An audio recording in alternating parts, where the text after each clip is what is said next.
All right. Hello and welcome to Card Shop Insiders, a podcast where we combine decades of experience from both sides of the counter to take you inside the business of local game stores and collectible gaming hobbies. I'm Noah, and I play games, lots of them. Hi, I'm John. I'm a card shop owner for 26 years. And I have a feeling we're going to have a little fun today because I think we're both on the nuts side. Well, we've been on the nut side for a long time, Yeah. but why don't we go ahead and jump into the news and updates for today? We should get one of those random spin wheels to decide where we start the news next time. We Okay. could In click my on it. mind, Yu-Gi-Oh. Yu-Gi-Oh! We got Yu-Gi-Oh. Yu-Gi-Oh! News this week. Yep. So I found an article that says that there are going to be some premiere events for the next set being released outside of Japan, and wondered if you're part of that. Do you know anything about this? Supreme Darkness launch events happening in January 17th through 19th. Yeah. It's every time a new full set comes out, we have the option to run a premiere event. And, we do it. We've done it for years. They just named it. They changed the name now to Premiere Event. It used to be pre-release. Now it's Premiere. Right, because we're premiering the thing. Yeah. I hear that there's like special promo cards and all kinds of cool stuff. Is that true? They give out 2 promo cards, and they give out 2 playmats for us to give out. Good. And what I do, I run it over 2 days. I run it on a Saturday and a Sunday to accommodate people who work on either or day. And what I do is the winner, well, actually not the winner because we don't run a tournament on Saturday. It's just come on in and play and, get your premier kit and sit down and play. And then I raffle it off or dice roll it off. And I do 2 dice rolls for Saturday. One gets the choice of the mat or the card, and the other one gets whatever's left over. And I do the same thing on Sunday. So everybody has an opportunity to do, to participate. Super. And it's usually good. Most of the time, the promo cards are crappy. Yeah. And everybody likes the mat. And they also give out field center cards for us to give out to people. What kind of cards? Field center cards. What is that? I don't know. Is it a Yu-Gi-Oh thing? It's Yu-Gi-Oh related. Oh. They use it, during the game. I don't know what the hell it's for, but that's what we give for out. the middle of their field. Yeah, whatever. It could be left field, right field, center No, field. center field. I don't know. It's a field center. Field center. Yeah. Yeah. It's All like baseball, but backwards. All right. Well, Yu-Gi-Oh people, you got to start the show off with your awesome news. No, we're not Oh, done John's yet. got We're not more. done yet. John, We're not done there's yet. an outline for a reason. And I wrote it down in my outline. You wrote it in the after we're done section of your outline. Well, after I'm done, I don't care. It's here. It's we the did secret the Patreon charity section. event this week, Charity event. which Tell was us about it. yesterday. And it was a requirement for anybody that came in to play, if they wanted to play for free, they bought in 5 cans or 5 food items that were of a certain size and, not within a certain expiration date, and they got to play for free. And we didn't have great attendance yesterday Got a lot of cans. we got a lot of cans. See, the guys that did show up, let me see, how many actually bought cans? 1, 2, 3, 4 people bought cans. And one guy bought probably, 20 cans. And I just want to tell him thank you. We had Kung Wood came in, Jack Upchurch, Logan, and Zach Farrell. They brought cans in. And a couple of people don't pay attention because they didn't bring any cans in, so they got charged normally. So what I'm going to do is I'm going to take the money that they paid and I'm going to add to it, and I'm going to go to Costco or Sam's Club, which I did the last couple of years, and did the same thing, bought more stuff, and take it all over to OCIM on Friday. And last year, I think we donated about 50 pounds of food, which is pretty good for a small store like this. Mm-hmm. And I just want to tell these guys that did bring in, cans of food, thank you, and I appreciate their efforts. Awesome. And Konami supports it. What they do is they send us packs to give out as prizes. There's a certain format, the way to run it. I don't run it this way. So everybody got extra packs yesterday that came in.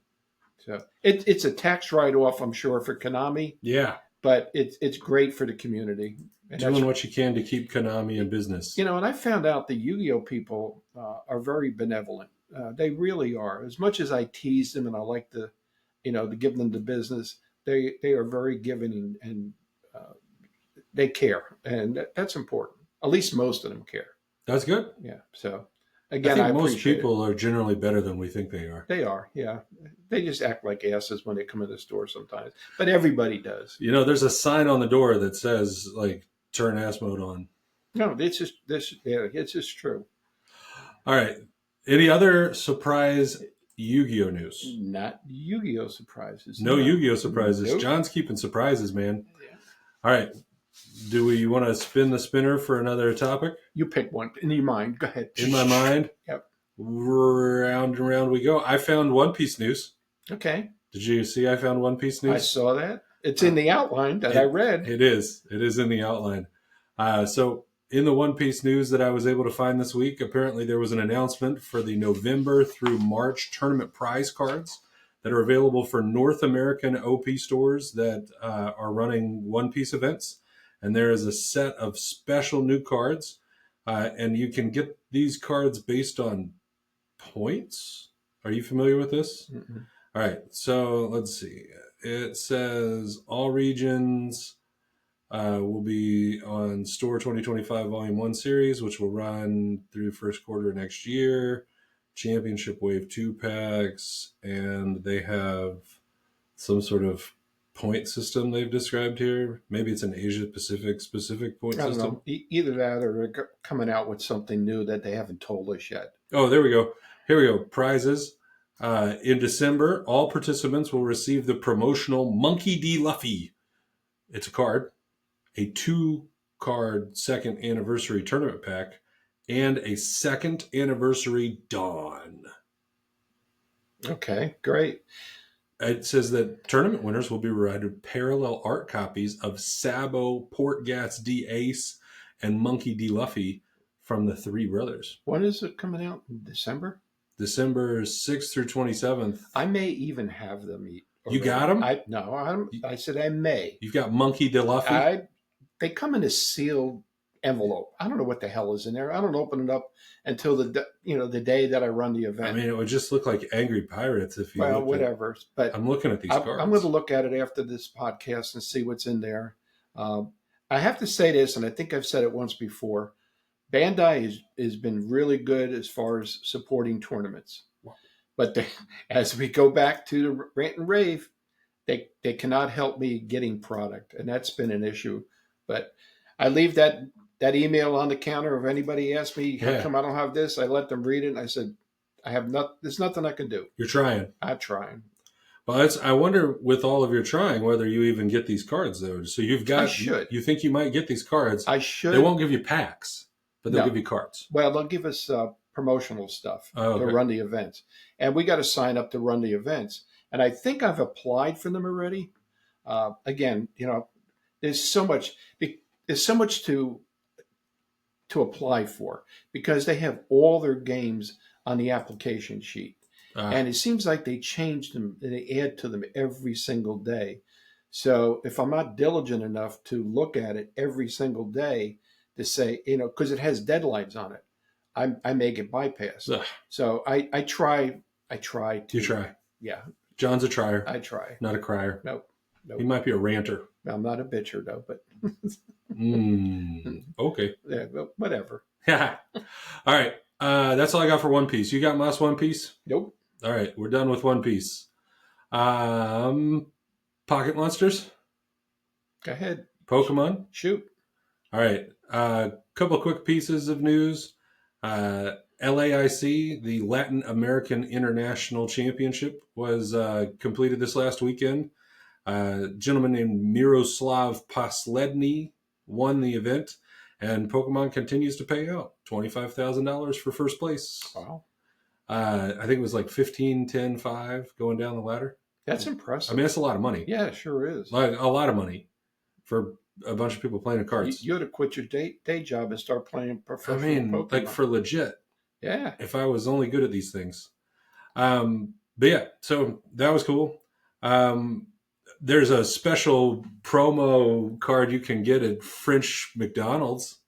French McDonald's. France McDonald's teases new Big Mac Pokemon card to be included in Happy Meals next month, and the teased card image is in English. So we're hoping U.S. Happy Meals start coming with the Pokemon base card or Pokemon Big Mac, 120 health, 2 attacks, big retreat cost because you got to eat it. Arr.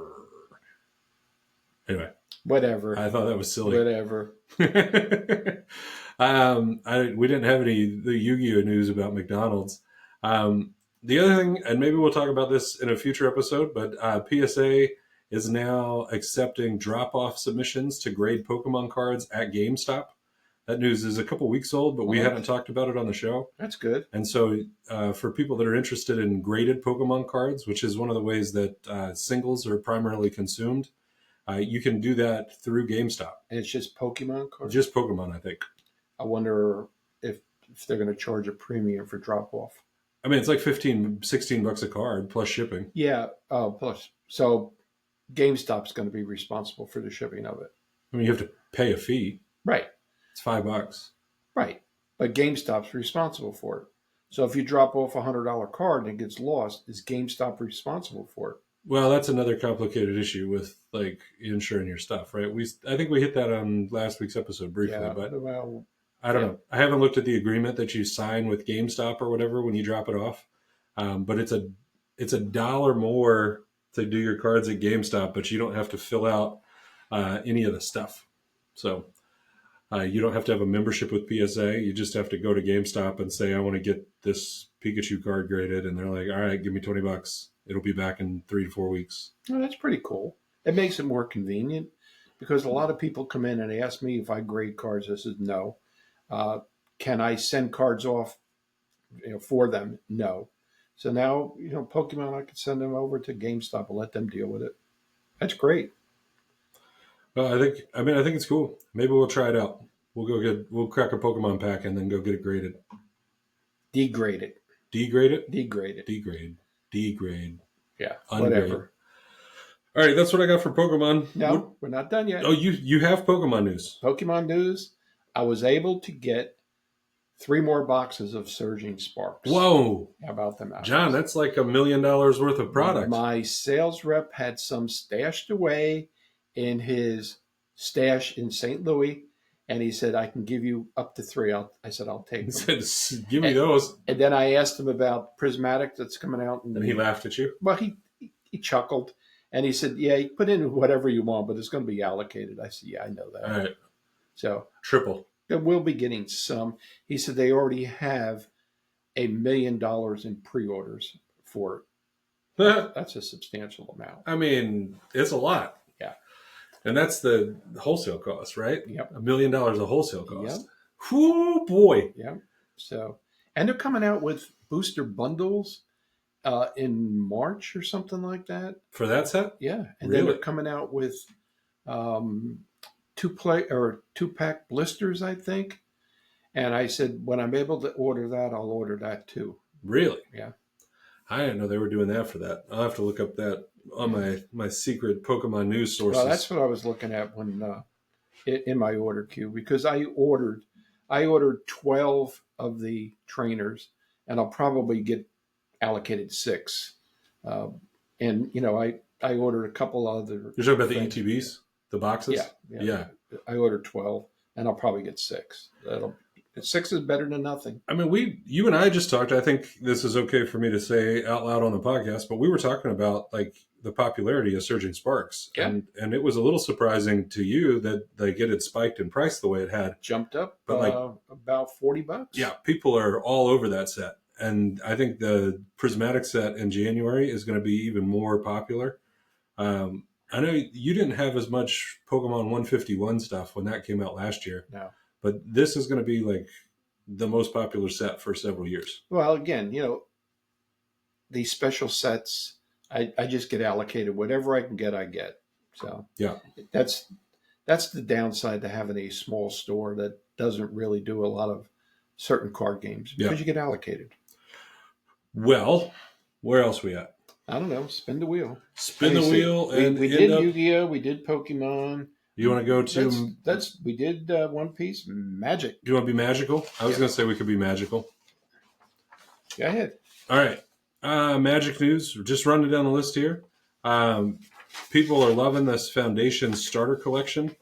I've seen several different outlets and several different social media posts commenting on how good the starter collection is, and it made me think that we should bring that onto the news here to get your perspective as a shop owner. You're not Walmart. You're not one of these big box stores. Is that a product that is good in the LGS market? Yeah, it is. It is? It is. It's going to bring in beginners, and that's what, again, I attended an online seminar the other day, and I'll get into it a little bit. There's certain things I can and can't talk about, but Foundations is outselling what I thought they were going to do. Again, I spoke to my sales rep this morning. I've got 2 more boxes of Jumpstart coming in. Jumpstart normally doesn't sell that well here, but Jumpstart is jumping off the shelves. Yeah. Like that? Yeah. And I asked him, I said, do you have any more? And he laughed. He says, no. He said, we're all sold out. I said, you had 1,000+ boxes last week. He said, that was last week. He said, everybody's jumping on the bandwagon. He said, we just put a replacement order in along with play boosters. So they're out of play boosters too. And he said, it'll take a couple of weeks. He said, but we'll get more in. He said, it's going to be a long lasting product. And then I asked him about, the collector packs, and he laughed about that. And I asked him about the bundles, and again, he laughed about that. And he said, there's a good possibility, he said, can't guarantee it, that there may be a small wave coming in of those 2 items. And he said, I'll put you down. Excuse me. I'll put you down on the list. And he said, if I get any, again, I'll have to spread it out amongst, the people that I deal with. I said, whatever. If you can get me 1 box of each or 2 boxes of each, I don't care. Whatever you can get me. But collector packs sold out here. And normally I would sell maybe 8 boxes. Well, I went through 14 of them. And the bundles, I was allocated 12 on the initial run, and I sold out of them already. So it's a good set. People like it. And that's important. And people are already asking about the next round of products that are coming out. So Magic's got the tiger by the tail, and they keep going and going and going. Yeah. Well, they've been criticized for their IP changes recently, but it's not being reflected in sales. No. They're selling more. Yes, they are. And they're selling a lot more. Yeah. All right, on Magic, I just thought we should note, we've talked some about the competitive play circuits from the different games. We talked a little bit about a month ago about Magic kind of rebooting the regional championships and their qualifiers process to get into the Pro Tour. Mm-hmm. And Star City Games was chosen for the United States and North America to do their... small wonder. Yeah, to do their championship series. And they are running RCQs. And just this last weekend, they had 30 RCQs across the country. And I think they've got them 30 a weekend throughout the season here. This current iteration is playing standard, but they just finished a 6-week window where they did modern. And I think they're doing draft on the next round. Well, they are going to be pushing standard heavily. Just judging by what was talked about at the retailer summit. Oh, no, I'm sorry. It is standard and standard. They're pushing the standard, like you said. Are. All right, what else you want to talk about? You want me to get into my stuff with the retailer summit, or are you going to continue? Let's do your retailer summit, and then we'll come back to the secret lair mess that we've got. All right. Well, the retailer summit was last Tuesday and Wednesday, and I chose to listen in on Tuesday. And let me see, it was a virtual meeting, and it focused on updates and plans for Magic and Dungeons and Dragons going forward. Key topics included previews of upcoming product releases, strategies for fostering in-store play, and initiatives to grow local gaming communities. By growing local gaming communities, they mean new people. They want to they want to cap that newer audience, and the Magic Academy uh, and the incentives for people who want to help out with the Magic Academy are pretty good. They have special pins that they're going to give out, or I'm going to give out. I already have them for people who want to help foster the game in the store. People that are knowledgeable about Magic, that'll take a couple of new kids that come in on a Saturday, even if they're playing another game and the kid has a question, they can go over there and help them. So I think that's going to work out pretty well. Um, Wizards president John Haidt and other team members presented sales, marketing, and digital technology updates. Then at the end of the event, they had a question and answer session where we could pre-type in or submit questions, and there's a lot of similar questions, but uh, a lot of that information was explained. And I can't really get into it because we had to sign an NDA, and actually, when you sign in with your email address. The screen, when it came up, had your email address diagonally across as watermarked. So that you couldn't use So the you couldn't video. share it, and they know if you shared this with anybody, it would show up. Haha. That was the first time I ever saw that. But another thing, they have about 10,000 retail stores worldwide, which is pretty impressive. Like in the WPN. But no, WPN is 7,500. Oh, okay. Yeah, it was about 6,000 a couple of years ago, but now it's 7,500.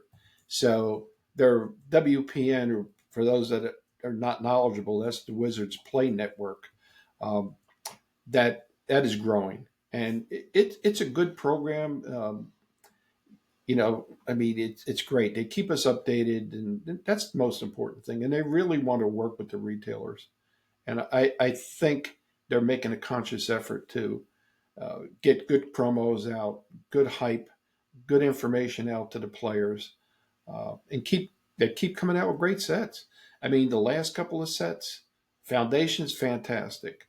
Uh, what do you call it? Bloomborough, Mm-hmm. fantastic. Horrors of whatever the hell it was called, Dustborn, Duskborn. House of fantastic. Horrors. Yeah, whatever. It was great. It was great. So, and they're coming out with pretty good product too. There's something out there for everybody, and they. I don't know. You have the list of what's new coming out in the year. I got it Yeah, too. I've got it on the spreadsheet that we keep for the show. The release schedule for sets. Yeah, I took screen pictures. You've got February's Aether Drift. April is Tarkir Dragonstorm, which is going to be fire. Uh, then they're following that with Universes Beyond Final Fantasy, Right. which is huge. Like people, That's in June or yeah, July, right? that's June. And then they've got Edge of Eternities is scheduled for August. And then after that, with an unannounced date yet, is Spider-Man Universes Beyond Yeah.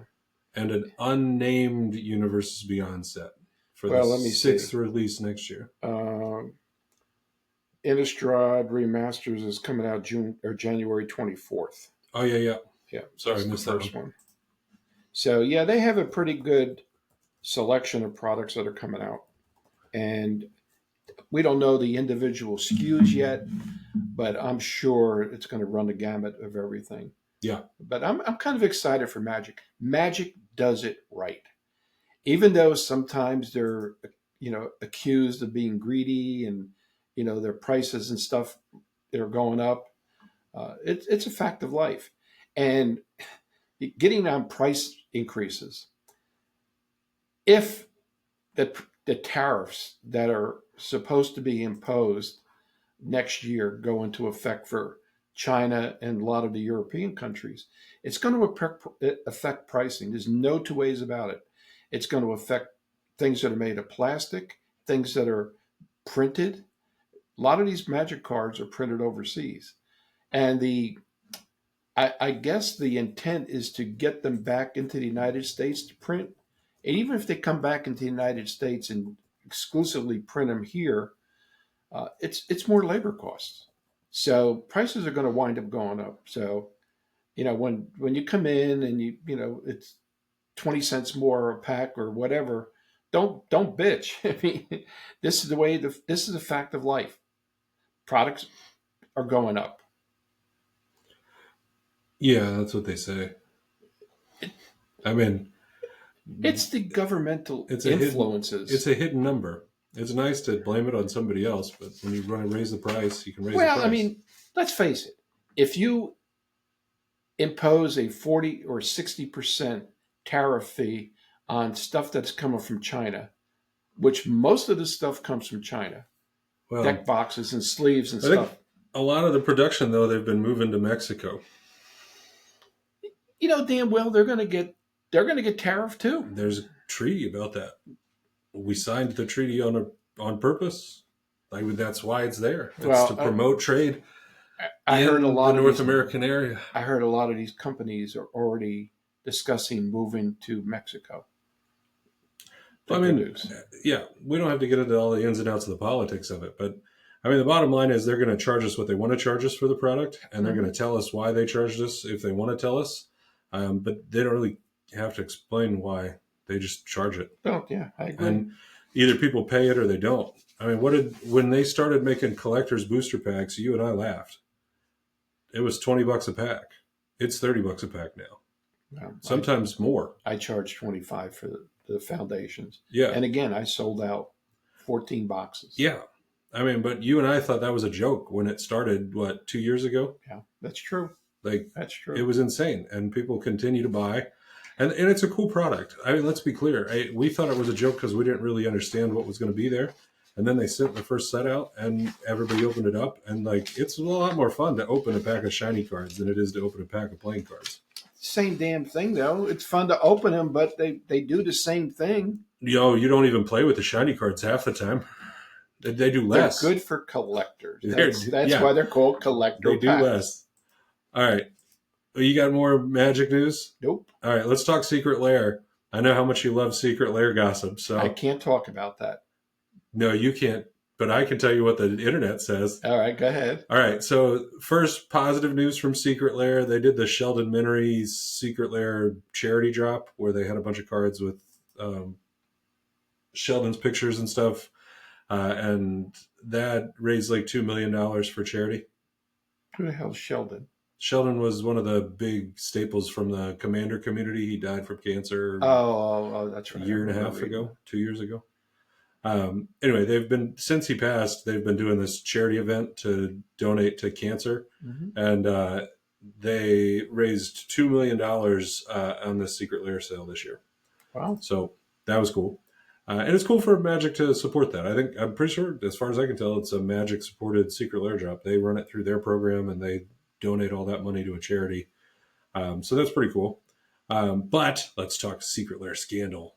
Hold on, I got to click the button so that it reminds I'm taking my glasses off, which I didn't want to do, but I have to clear my eyes. Uh-oh. Because I know last time we did I got on YouTube, I must have taken them off 5 or 6 times. That's right. It's called visual engagement. Yeah. All right. So, problems with the Secret Lair Marvel shipments. We got people who have had their cards come and not be in the package. Like the sealed. Have you seen what the packages look like? Uh-huh. Let me see. One of these is going to have a picture on it. So they have like this cardboard pack, and it's folded over, and it's got like a tearaway. Here, this one's a good one. This is on the Reddit. We'll go open image there. And then we'll share it with you folks so that the world can join in the party. We're going to share our screen. We're going to share a window. We're going to share that window. All right. You can see that? Mm-hmm. So they've got this tearaway like tab thing. And like you rip it open. And then they had the little plastic foil sealed packs of cards inside each one. And so this person got all 5. And they got one little envelope for each set, like Black Panther, Iron Man, blah, blah, blah. Well, this person's post, their bottom one didn't have any cards in it. Oh, the one way down at the bottom? Yeah. Had nothing in it. Goose eggs. And it was supposed to be 5 cards altogether? Well, it's like 20. Each set had like 5 cards. Okay. So they had like, which one's missing? Did it come together as a group of the 5 envelopes? You could pay for each one, or you could pay for, like the whole set. So, interesting. Yeah. Let's stop a share. All right. So there's people that say they didn't get their things, and then you've got people who said that their cards came damaged. Like I've seen pictures and video of like crimped cards. Did you notice they weren't in a booster pack? Like, how are they getting crimped cards? They don't come in a pack. Yeah, but they probably crimped the plastic. The plastic. Yeah. In addition to coming from a packaging environment, it's machine generated, and when it goes through the machines to crimp them or what, if the card is not centered into the sleeve that it gets crimped into, it's going to get damaged. I mean, it's invariable. It happens. Yeah, and it's going to get damaged by the post office, because I'm sure they sent these out by the post office. Well, so that brings up another category of fun ones. People who got the boxes and they didn't seal the box. So the USPS delivered an empty box, but somebody in the transit process took the stuff out because they didn't put tape over the side of the cardboard box. Great. Like, good stuff. Great. Like, really good stuff. So we got missing cards, we got damaged cards. I saw one where the little cardboard thing that was folded down that you tear off and folds up, they didn't get the cards all the way down into the envelope, and so when the machine folded it over, it folded the cards in half. Yeah. And great quality control. Yeah. Well, I found joy. So Secret Lair has their own customer service through Wizards. And when you go to their website, they have a big bar that up across the top of it that says, "We experience a high volume of tickets at this time. Our response times may be longer than usual. Please don't make multiple tickets. We will get back to you as quickly as possible," et cetera, et cetera. Man, that's unfortunate. Yeah, that really is. I mean, I hope they make good on it. Well, I mean, I think that's what their customer service is reputedly able to, like, replace damaged or mistaken or empty product. But it's not Wizards employees, it's somebody else that's doing the fulfillment of it. Probably. Yeah. They don't tell me that. But yeah, so that was disappointingly unfun. That's all I got for Magic news, though. All right. Do you want to do not card games, or do you want to do card games? What do you mean, not card games? I got not card game news about card games. You forgot Lorcana. I know. Do you want to do Lorcana and Star Wars, or do you want to take a break from that and talk about like silly not card games law stuff? I don't care. You choose. Surprise me. All right, Lorcana it is. What do you know about special promo Bucky cards that you're supposed to give out as buy a box promos? You mean these? These? See? Okay. You want to look at it? I mean, I've seen the card. I know what the card is.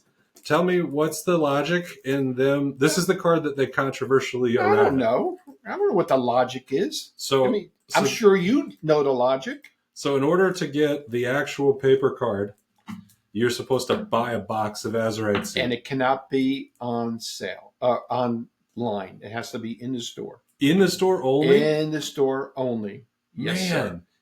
So if you sell a box online, you're tough out of what. If you buy your box online. Well, yeah. If you sell your box online, you're probably also like that. Well, yeah. If I sell this, I can't give one to another customer as an incentive. Right. Yeah.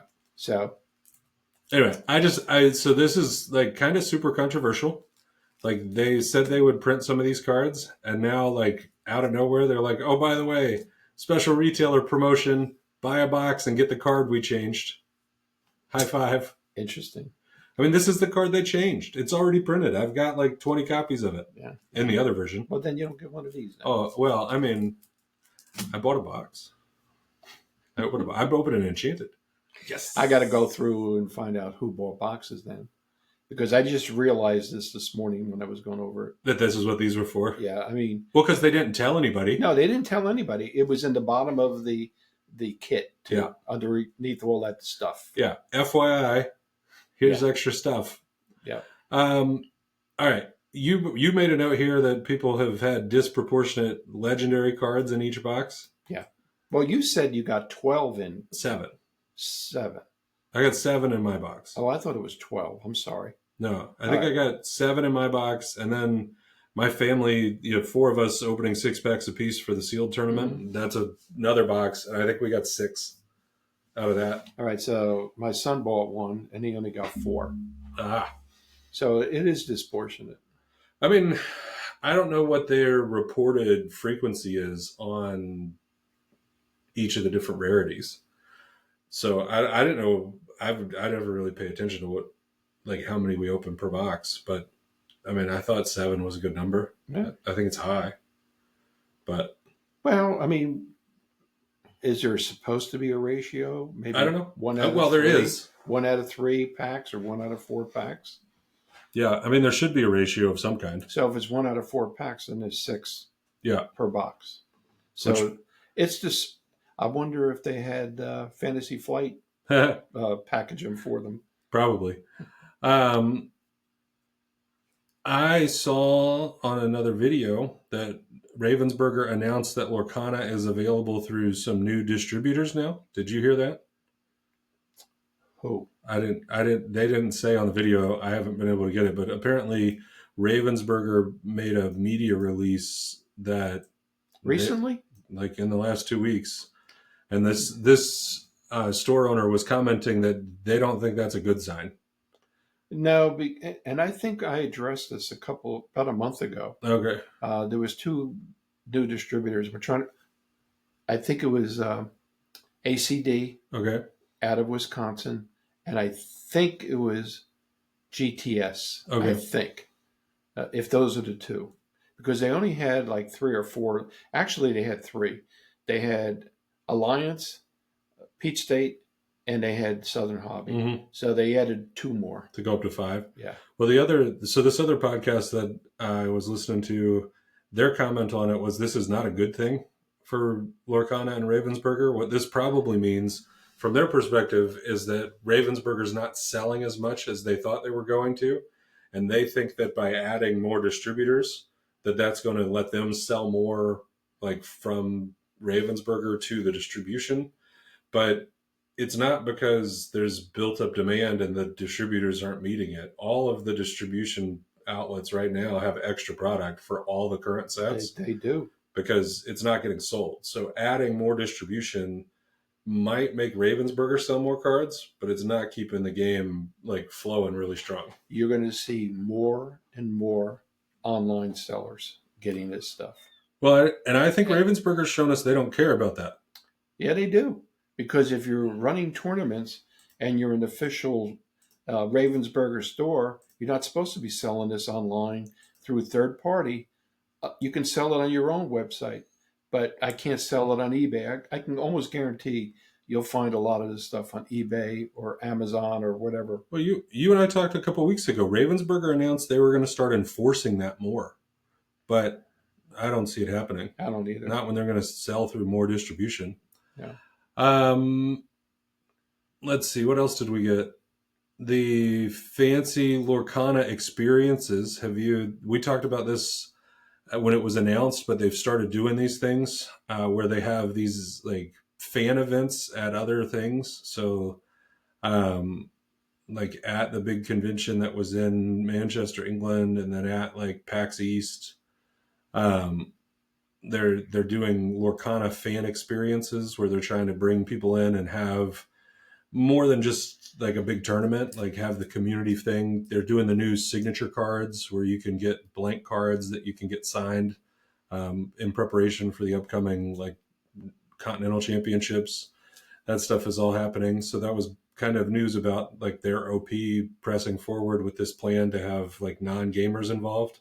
Eh, I don't know I don't think that's going to help much. well, it doesn't change anything for a store, right? Like you. No. Um, there's been multiple articles this week about why Lorcana doesn't have a digital game client. You know, with Pokemon Pocket selling 50 bazillion like Yeah. fake packs of cards over the last week and a half.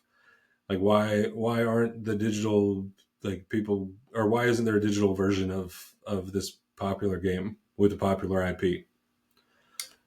I think they're very remiss when they shut that guy down.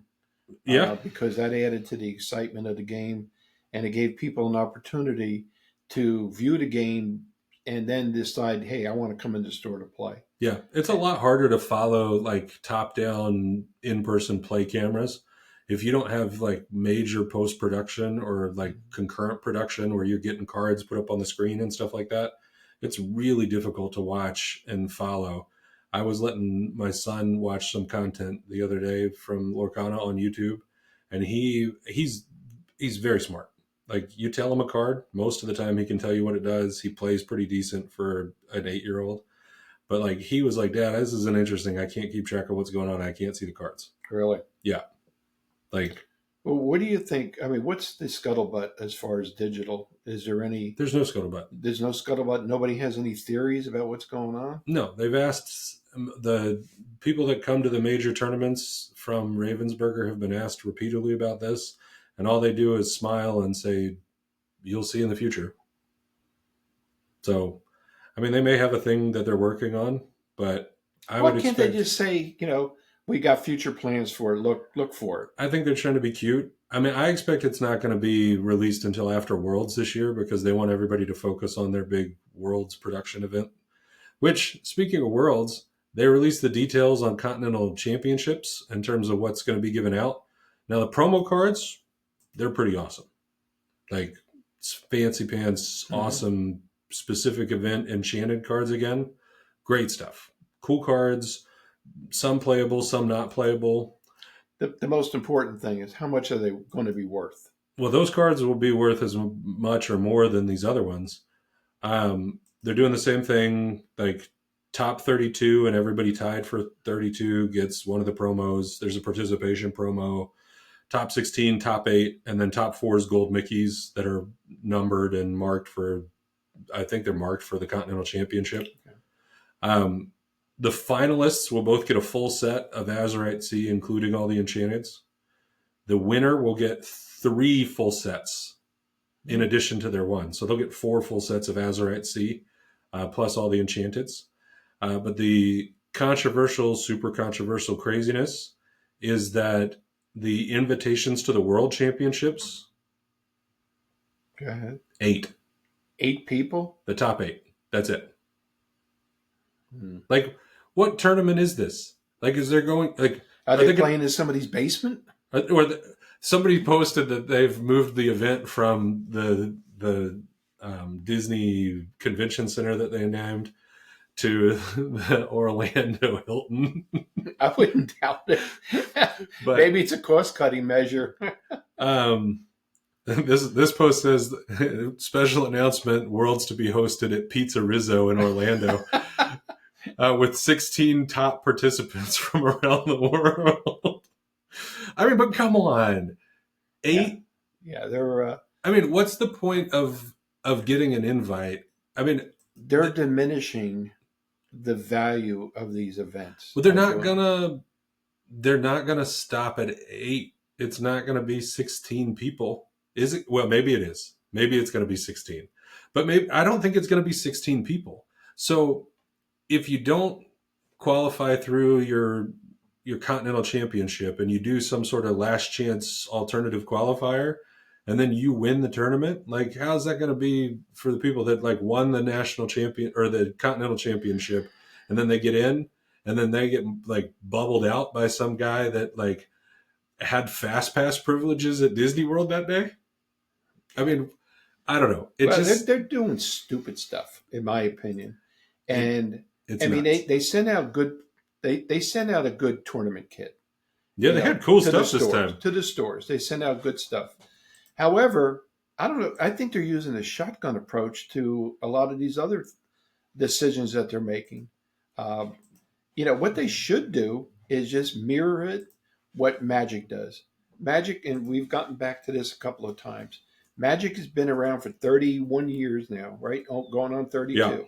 Magic has run the gamut of hot and cold, but they're still there, and they're still driving force.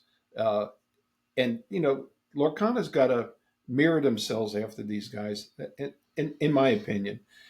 And look at Pokemon. Pokemon's exploding, especially with this online digital stuff.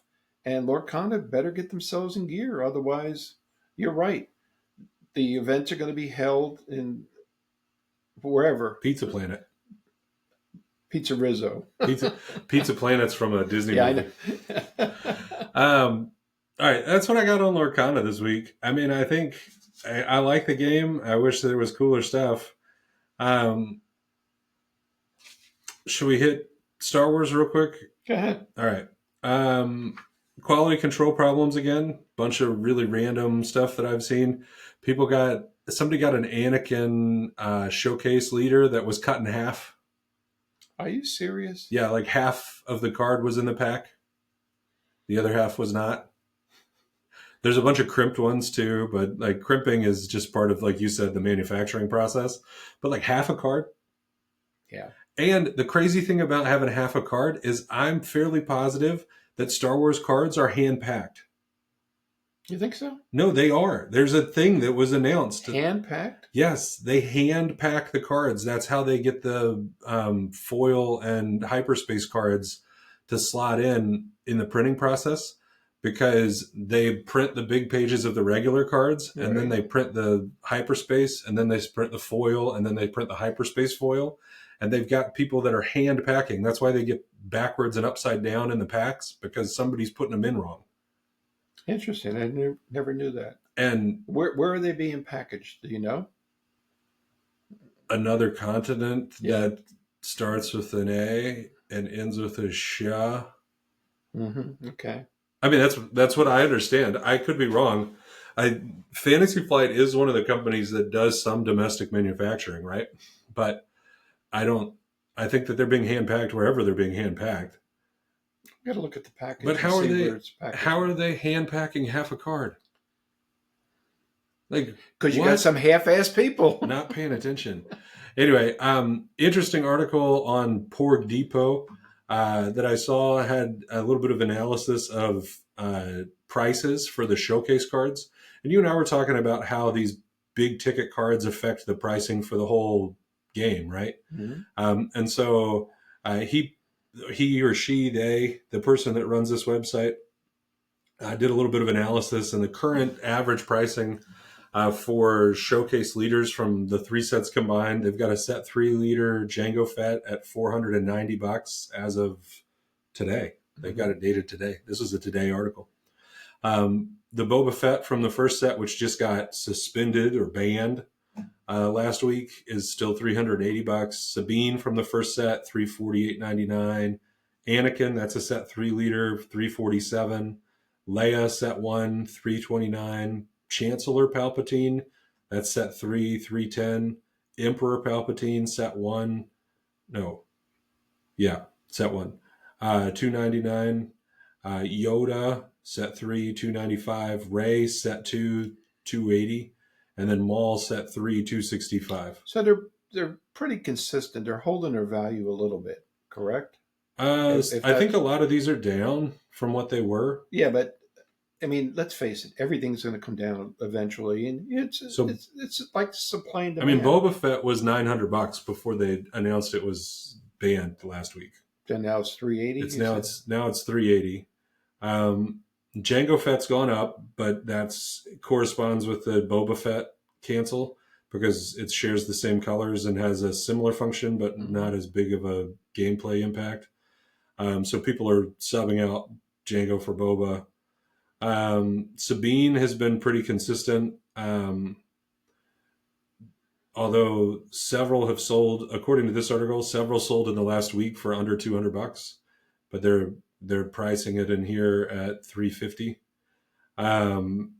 Anakin's in the mid 300s. Yoda has gone from 500 to 300, but it's a brand new card. On the other end, like the lowest value showcases, Jyn Erso's at 75, Newt Gunray from the new sets at 80, Finn's at 84, Finnick Shand is at 84. They just keep dropping. Like, according to this article, they consider the art on some of these cards to just be outright boring. Oh, really? Yeah, I mean, and I would say they're probably not wrong. I got a question for you. I was just thinking as you were talking.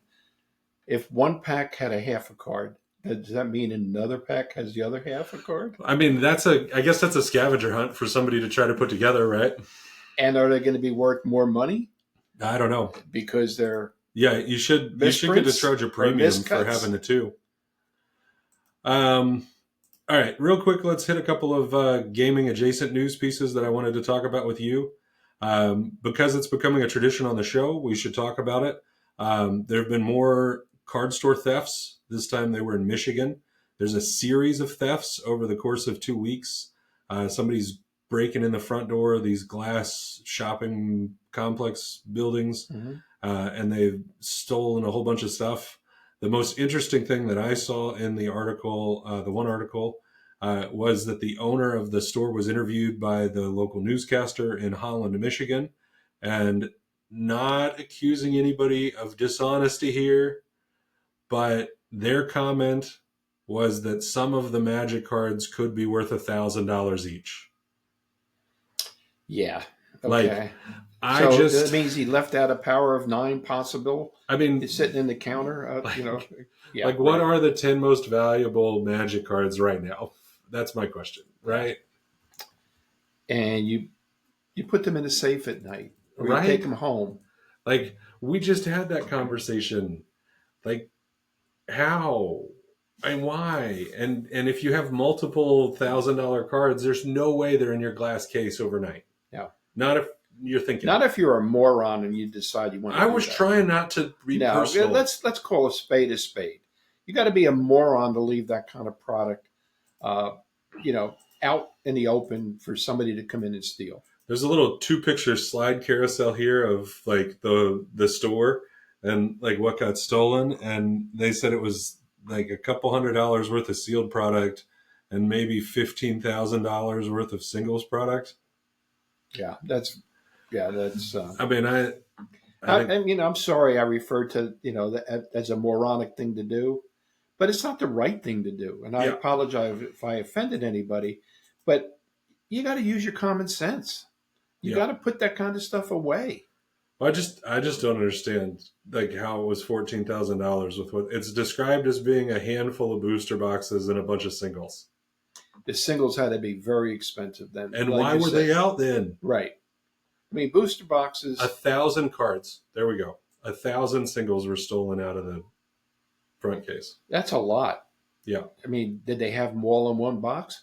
Because nobody in their right mind is going to, if they're displayed, they're going to, pick one at a time. They were in jewelry cases. Yeah. Like, it looks like they probably, from the picture, they broke open the back and just swept them all into a bag or box and ran. But still, 1,000 cards takes a long time. Yeah. And I wonder if this store had an alarm system or whatever. They got caught on video. Oh, did they? Yeah. Okay. They haven't caught them yet. They will. They've got a video. Hasbro got sued. What else is new? Hasbro got sued for lying about how much Magic inventory they have. What do you mean about how much inventory they have? Yeah. Who sued them? They're investors. They're shareholders. Oh, really? Yeah. They have been sued because allegedly during the pandemic, they lied about how much dead inventory they had in order to keep their stock price up. I could see that happening. I'm not going to call it I could see that happening. Yes or no, but yeah, that's what the allegation is they misrepresented the amount of excessive inventory that stayed on hand through the pandemic so they could artificially inflate their value. And then I just thought there was an interesting article from This Is Money UK, which is a business UK business website, and they this guy apparently isn't into card gaming and went to a card convention in England and was shocked to find normal looking people spending thousands of dollars on Pokemon cards and sports cards. Normal. That's what he says. Normal Where does it looking say? people. There's a part in here that I was going to read to you. He says, I pictured nerdy men in tight-fitting Pikachu shirts, but it was nothing like that. At one point, I stood next to a well-dressed lady in her 30s who was deep in a discussion about the nuances of baseball cards with a pair of stall holders. She plucked up a shiny card from a Fort Knox type box, and she unlocked with a combo key lock in front of the stall holders, and everybody stared in awe. This is one of the best cards I've ever seen, one of them used. I couldn't even put a price on it. That is a one of one. Oh, that's you got me at normal and abnormal. Yeah. Well, that's the way. I have a couple of abnormals that come in here. I find it interesting. He says the reason he went to the show at all was because he went with his 9-year-old nephew and his 40-year-old brother-in-law, who apparently he believes are nerdy-looking men in tight-fitting Pikachu shirts. But how stereotypical is that? I mean, I guess, but that's a good one. But then we've talked about it. There's a wide gamut of people that come into this store. Yeah, there is. All right. Well, let's wrap up the news for this week, John. Do you got anything else you want to add to the news? No. All right. Let's talk card game business real quick. Last episode, we talked a little bit about what you do on your days off, and I understand that you can give us a little bit more perspective on that. Yeah. So why don't you talk to us for a few minutes about what happens when the store's closed? All right. Well, last week I explained what I do on Mondays. And my days off are Monday, Tuesday, and Thursday, and half a day on Wednesday. Let's see. The first thing I did was I had to straighten out a customer's order about the loyalties rewards program because he had bought it the day before, and I didn't put it through the register. So that took about 10 or 15 minutes. And then last Tuesday was the day I attended the Wizard seminar. Yep. And that was an hour and a half presentation. And it was worthwhile to attend it. That's the first one I ever did with that. And then I looked at my wall display and I said, ooh, I got about 8 or 9 holes in there that I need to fill. So that took me about a good 25 to 35 minutes to go through my inventory, through the database, pull cards, put them in sleeves, put them in hard cases, and replace them up into the wall display so the display is full. And I think I did some Lorcana cards that day too. The majority of it was Magic cards. And then, let me see. Then I had to go and shop for store supplies like candy and drinks and things like that. And I went to Costco and Sam's that day because Costco has certain things that I can't get at Sam's. Sam's has certain things that I can't get at Costco.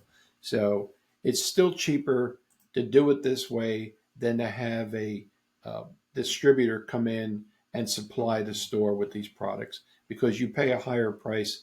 And actually, when you pay a higher price, you don't make as much margin on it. So that took a couple of hours. And then when I got back, I updated the singles database for Magic the Gathering Foundations and all the pre-release promos. And that took quite a while. I'm still not done. I still have a lot of cards. I opened up a box and a half of product, and I've been sorting through the cards. I have them all sorted and pretty much alphabetized. All the mythics and the rares and the uncommons are in right now because those are the more expensive cards. So I wanted to get them into the database. Yeah. Now I'm working on the common cards. And I try to do it on the weekends when people are here in between rounds. But invariably, being by myself, I have to get up and I have to tend to people at the counter. And that screws up, my train of thought. And I don't usually do it. I try doing it at home a couple of times, but there's other things that I need to do at home. And I don't have the time to do this. Now, that took care of Tuesday. Wednesday, before I even opened, let me see. Then my orders come in. and it wasn't a large order, but it was still 3 boxes. And I've got it. I taped it. I took a recording of it. I think it's up on our YouTube page.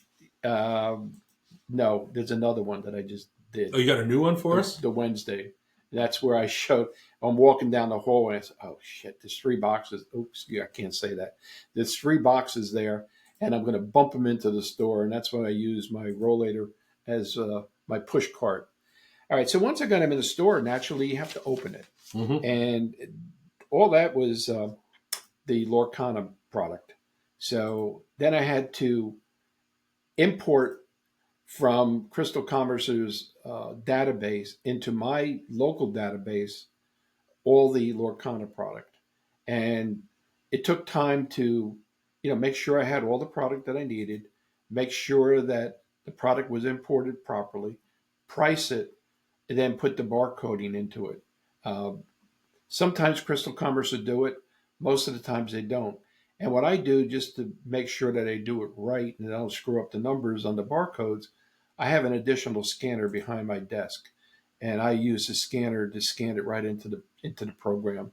So I get the number. Otherwise, if I do a product search from the order screen, if it's not right, if it doesn't read the scan, it doesn't pull up. But there's other ways that I can get that up on the screen that way. Let me see what else did I do? And then I had to pull 2 large outstanding singles orders. And outstanding large orders, I consider anything over 25 cards. Yeah. Now, what I do is I print a pull sheet, and it alphabetizes in set order the cards that that are in that particular set that people want. Then I have to go to uh, my spreadsheet and put the number of the box next to the set where I'm going to be pulling it from. So, for instance, 25 cards. This one order, it was 25 cards out of 23 sets.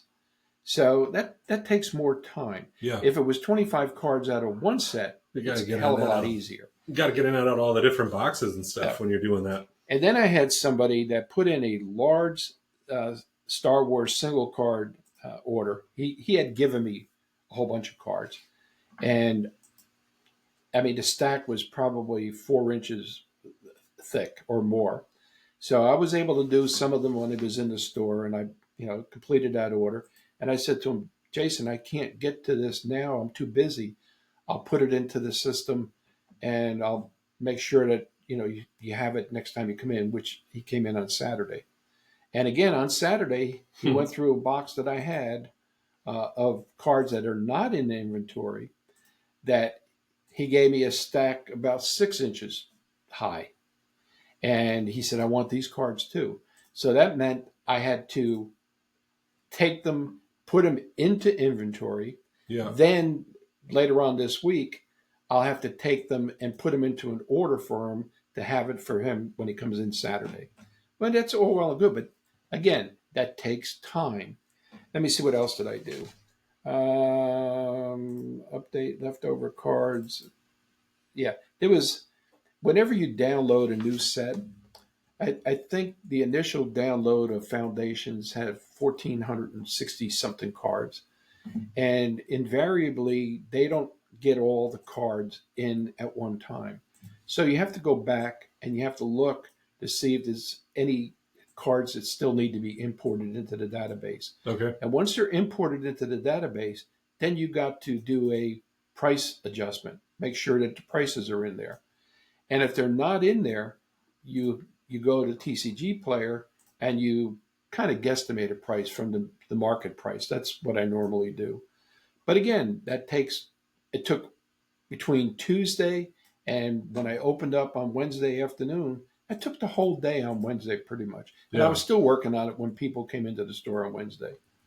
So that's my Tuesday and Wednesday. And then I'll get to Thursday next episode. We're going next time on Thursday. Next time, yeah, because there's more stuff I had to do. Your time is not your own, basically. When you own a store, you're married, and I've mentioned this numerous times, you're married to that store. And if you want to be successful, You got to do whatever you got to do. You got to have that commitment. You got to have that fortitude, and you got to be willing to work at it. Yeah. And if that impinges on your Well, it's. personal time, all well and good. I haven't even gone to the bank I last mean, week. I think one of the things that your repeat theme for talking about your day off is that there's stuff to do. Yeah. Like it's not an off day. Like a closed day isn't the same thing as an off day, and I don't think it's really fair to call it a day off. I mean, in my work, I would call it like an office day versus like a court day. Yeah. Right? Like you put on the show, you have the big thing going for like your game nights on Wednesday, Friday, Saturday, Sunday. But then like on the other days of the week, you're working. It's not like a part-time job. It's not a casual engagement thing. No, you can't view it as a part-time job. It is a full-time commitment. Let me see. I wrote down. I have to write things down, otherwise I forget. I wrote down a little bit of a quote. Let me see if I can find it. It takes work, dedication, and commitment. And if you're not willing to do that, if you approach it as a part-time endeavor, you're going to be making part-time money. Yeah. And that's not going to be enough to sustain what you want to do, especially, if you have high rent or overhead. Well, we've talked about the way rent can be, right? Well, yeah, definitely. All right, that's it as far as this main topic. All right. Let's get on to the fun stuff. Well, let's talk. I mean, I had quite a bit of fun in the news this week. We were killing it with news, but let's talk about our 3 E's, That's what which is where we educate, enlighten, and entertain you, our listeners, with fun and obscure things from around the world that may not be directly related to card gaming, but since we all live in the world, it's part of your life and it's part of our life. Dizzy Lizzy. John usually brings us facts from inside of his favorite Snapple caps, but today he hasn't gone deep into the Snapple jar. I didn't do that. I'm not doing that today. I'm sorry to interrupt you, but I want to get Dizzy Lizzy out first. Is that okay with you? I was doing my segue. SUGUE? Yeah. All right. Go ahead. No. You've I'm crashed sorry the segue. Interrupted you. Just like you Go crashed ahead. your scooter, this is the Go segue. My segue, Go I'm ahead. crashed. Go ahead. Some lady in a red shirt is going to have do your thing. you do your thing. All right. I Dizzy Lizzy. refuse. Dizzy Lizzy. Yeah. She came in on Friday Okay. and she said, "Are you running the Lorcana event tomorrow?" I said, "Yes." Yeah, you What are. time? And I told her what time and everything. She comes in Saturday and she walks in the door and she looks at me. She says, "Are you running the event today?" I said, "These other people are here for the damn health, Liz. They're here to play." I said, "Why?" She said, "Oh, I have my friend in the car and I wanted to bring her in." And her friend was nice, very, very nice. And I said to her friend, "How the hell do you hang out with her? You're going to wind up just like her." And Liz started laughing. But, they played, but they entered the tournament, but then they played by themselves. They didn't stay for the tournament. So we dropped them from the tournament. And before the tournament began, Liz came up to the counter. She came behind the counter and she's looking directly at it. "Do you have any Lorcana sleeves?" Nope. And I looked at her and said, "Look at the hell in front of you, Liz. What's wrong with you?" It's not really your thing. She says, oh, there they are. I said, "Okay." And I told her I'm putting her on the podcast today. And she just laughed. I think she enjoys it. All right. No Snapple facts. No Snapple facts. All right, go ahead. Preempt me. I'd preempt you. I already did my piece. Do it again. Do it again. Do it again. Do it again. All right. John, normally, in a normal world, does Snapple facts. But he doesn't have Snapple facts this week. This week, he has brought us the power of the internet to find us 3 obscure facts that will bring us closer to enlightenment. Yes. And here he is. Yes. I've abandoned Snapple facts for 2 weeks in a row. I know. I mean, I'm going to have to stop saying we use Snapple. I'm going to get back to it. Not sponsored. I'm going to get back to it. Remember about a month ago, I talked about that town in Rabbit Hash, Kentucky. Yeah. that had a dog as the mayor. Yeah. Well, Did he lose? No, To a well, cat? he got. Let me see. His name was Wilbur Beast.